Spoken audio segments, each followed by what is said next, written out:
All right, ladies and gentlemen, today's conversation might feel a little bit uncomfortable, especially if you've ever been the only one in the room. What do I mean by that? The only one that looks like you, sounds like you, and thinks like you, because you've started to realize that you are the minority coming from a minority background. I'm here with the amazing Niyaaz, who is helping professionals from minority backgrounds stop shrinking, stop overperforming just to be accepted, and start leading with real purpose through what he calls the next step leadership. But here's the provocative truth.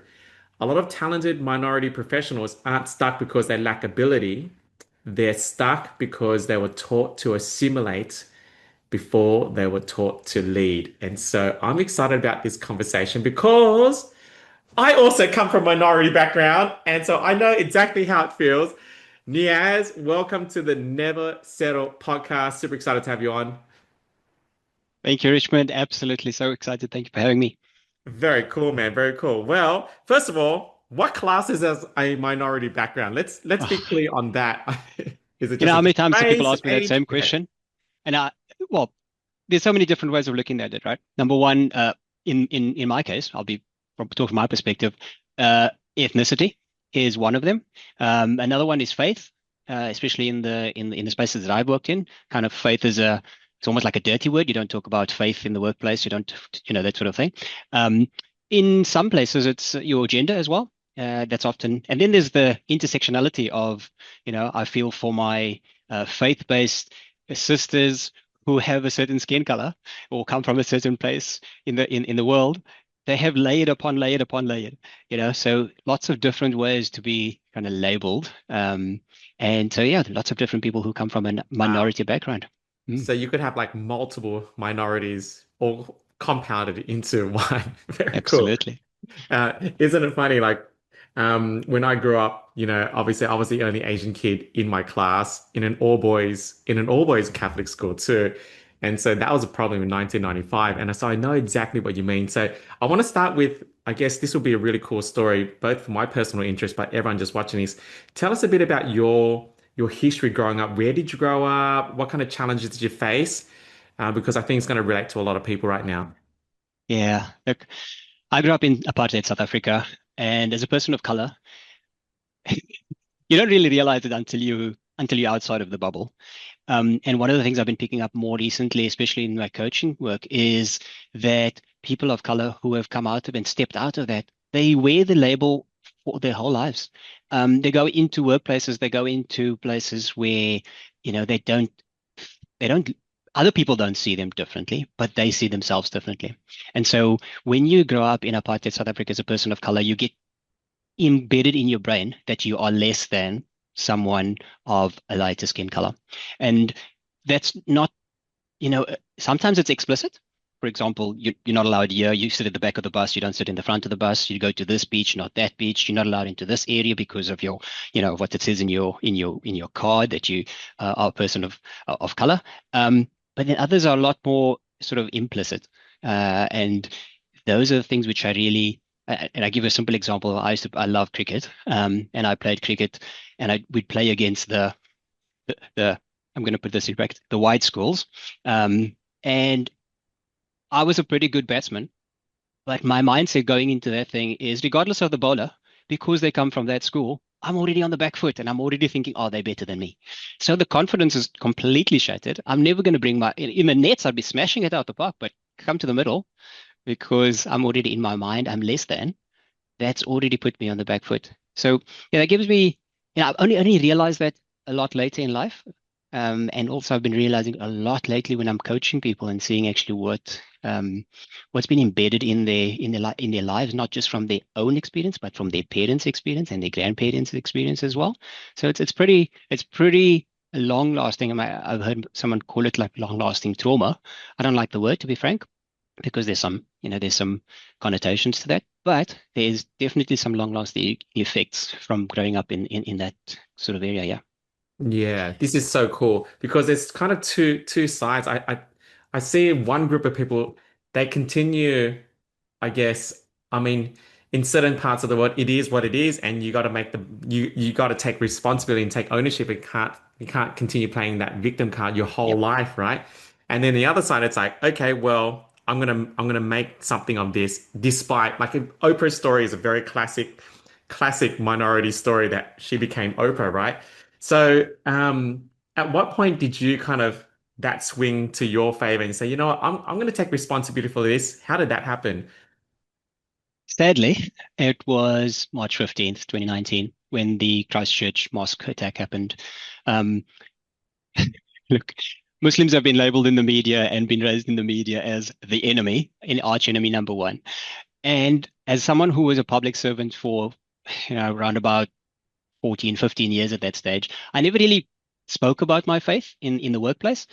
People who worked with me knew that I was Muslim, but one of what I realized in that moment is that I had a responsibility to actually share people about who I am, what we stand for, what our values are.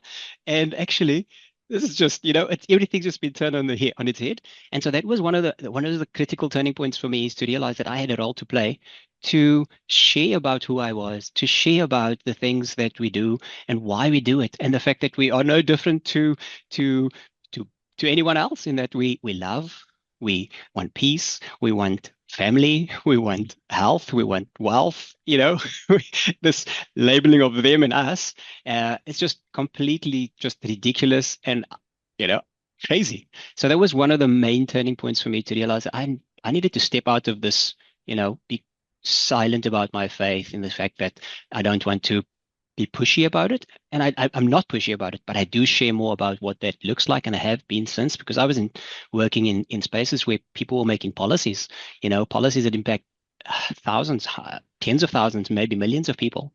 And I wasn't sharing that with them, that, this is what we're about. And so, yeah, that was a massive turning point for me. Yeah. So good, man. So good. So, just out of curiosity, what is your religious background, if you don't mind me? Not that it matters, but I'm just Yeah. kind of for the So, audience, they're probably so thinking, yeah, yeah, I'm a Muslim. yeah. I follow the religion of Islam. It's a monotheistic religion, just as Christianity and Judaism. We believe in one God, which is, and just like all the other Abrahamic faiths, we believe that really we follow all the same prophets. We believe in the same lineage of all the prophets of Christians and Jews. Um, and again, there's probably a lot of ignorance around Islam and Muslims. And so I I've taken on, not taken on. I realize that I'm an ambassador, regardless of whether I want to or don't. I'm an ambassador for my faith, and so that carrying that in a way that actually exposes people to what real Muslims look like, not the ones that they've been told to believe what Muslims look like and what Muslims think like and want to do with the world and want to take over the world, etc. Just all a load of hog. Um, you know, so it's I almost it's a kind of a sense of a real sense of pride that's actually evolved from a really terrible, tragic moment, actually, Yeah. because I realize it's just so crazy how 180 degrees wrong that was. Yeah. Yeah. That's crazy. Um, I might I might get cancelled saying this, but I'm just gonna say anyway.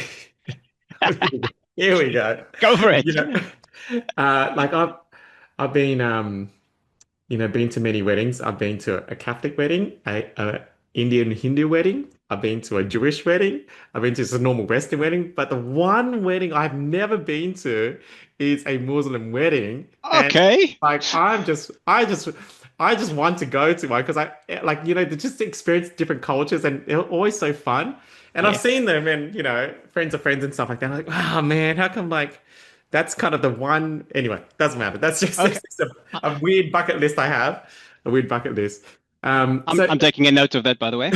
I know you people. I know people in Sydney. give me a plus one. Give me a Yeah, plus one. yeah, Yeah. Um, so when you started, I guess, leading, because we're talking about leadership, right? yeah. And started um, putting this on the forefront and being just proud, not in a derogatory way or not in a preach way, but in a way that, you know what, like this is who I am and I'm proud of it and I'm like this is who I am. What were you concerned that would happen when you did that that actually never happened? Like what was an illusion that never happened? What did you Mm. disprove? Oh, that's a great question, Richard. And you're right. I probably had like 30,000 thoughts about it, Yeah. is number one is to be judged, I guess. To be judged like, oh, wait, what are you doing? Why are you talking about your religion in the workplace? Yeah, Why but are by you who? By yeah, who specifically? Like, by by colleagues, yeah, for one. The other thing I probably lost this concern a while ago because of my faith, but also the fear of being, spotlighted and not being looked at for promotion or opportunities, etc. Because um, humans are humans, we have biases, and so unfortunately that does come into the picture. So it's probably one of the concerns which were less than for me, but probably really strong for many others, because at the end of the day, there are people who make decisions on your behalf or against you. Not knowing who you are, but just making judgments based on things that they assume. So that's probably another thing which, again, I I refuse to play a victim card. So due to your explanation earlier, that's the part I'm never going to take. So even if I do kind of think that there is any of that, I always go, okay, what's in my control? What can I do differently? How do I show up differently? Not to prove a point to anyone else, but just to be who I am and to be the best version of me that I can be. Because at the end of the day, people are going to make decisions regardless of what what I believe. And so I just have to do the best that I can do. And that's just how I've tread that path. Yeah. very cool. And when you started doing this, what was kind of a pleasant surprise that you didn't expect would happen? Oh, tell you what, people are amazing. People, there's 90, maybe I shouldn't talk statistics, but I'm reckoning plus minus 90% of the people in the world are not narcissistic, racist hooligans. you know, and so unsurprisingly, it shouldn't be, but surprisingly to me in that context was people were just so open and asking more questions and very keen to learn more and really just, then acknowledging that, oh yeah, I can see that. I had a neighbor once who was Muslim and they always used to come over and, especially in the month of Ramadan, they'd bring us food. And when it was Eid, they would invite us over. And so these stories would start coming out. And I lived in the Middle East for so many years. And, that I really enjoyed hearing the sound of the call to prayer because living in a secular country, you don't hear that. And even though I'm not a Muslim, it really connected me and reminded me about God on a daily basis.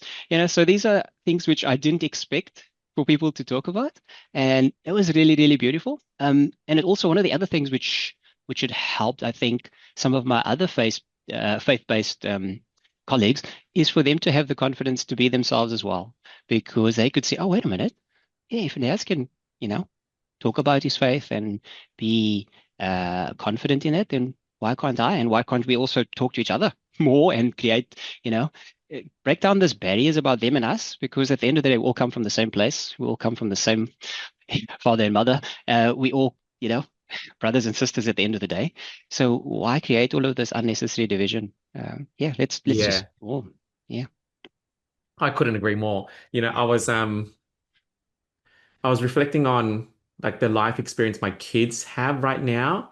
And obviously, like, we live in Australia, and so they get to experience Australian culture and religion and faith and all that. And then also, I'm from a Vietnamese background, and Penny's from a Malaysian Chinese background, and her parents are like very traditional Chinese. So they get to experience like a Chinese New Year, but then the Vietnamese version, but then the Western culture and all these different cultures, and the food they get to eat, is just very vast because obviously in Malaysia it's the Indian influence as well, and also Muslim influence too.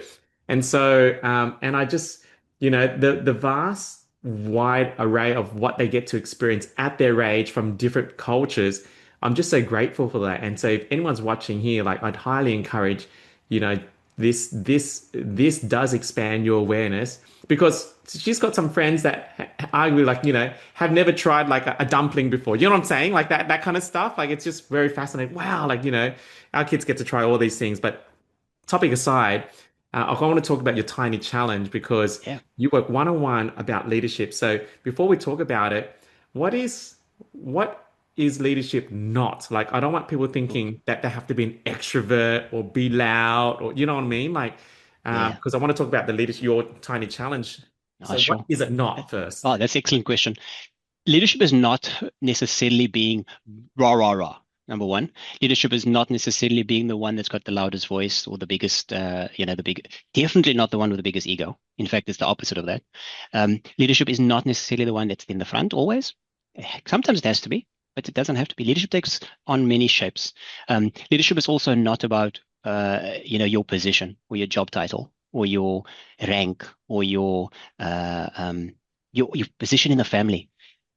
That's all just labels. At the end of the day, if you don't mind me just shifting to what I believe leadership is, I'm very strongly influenced by the work of John Maxwell. He's one of the first leadership sort of mentors I looked up. He actually introduced me to the world of leadership way back in the 90s. And so I love his definition of leadership being about influence. At the end of the day, if you take away a job title, you take away your standing in wherever your community or your family or your position in your whatever you are, you should take all of that away. If you're not able to influence just being the person you are, then you need to question whether you've actually earned the title of leader. And so I don't throw the word leader around very lightly. I find it quite I get icky when I hear some politicians being called leaders of our world or our nations and stuff like that, because I'm thinking that is not leadership, mate. Sorry. That is just ego 101. That's not leadership, mate. That's arrogance 101. Yeah. Yeah.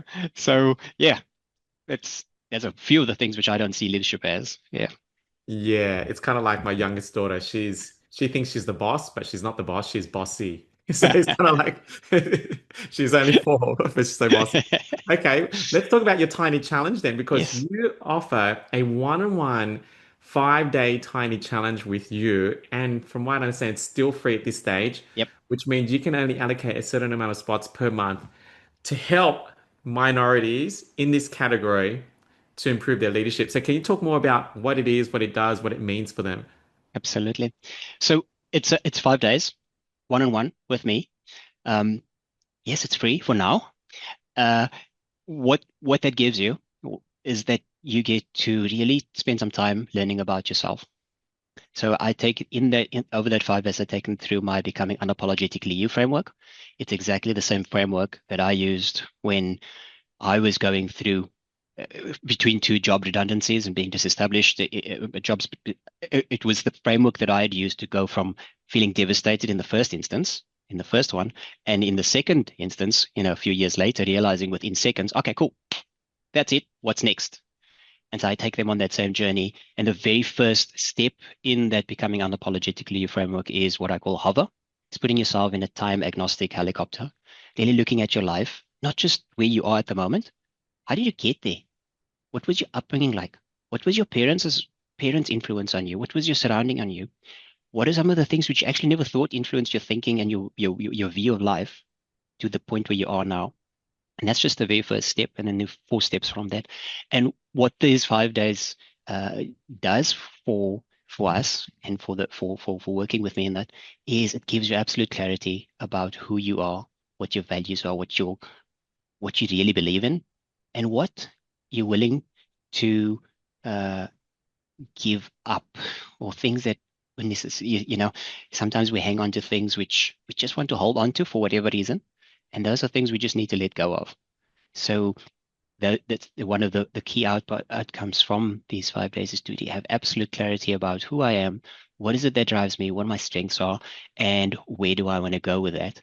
And so people that have worked with me through these 5 days have come out and said, wow, I now actually know who I am and what my purpose is and what I need to go about and do with that. So, you know, I'm just really, when I'm going through the process, I feel very humbled because I know that it's not me doing this. I'm just a channel for helping them realize that. And so I find it really humbling when they have those experiences. Yeah. So cool, man. So cool. And so if you're watching this right now and you feel like this resonates with you, I can tell you from personal experience that, how do I say this?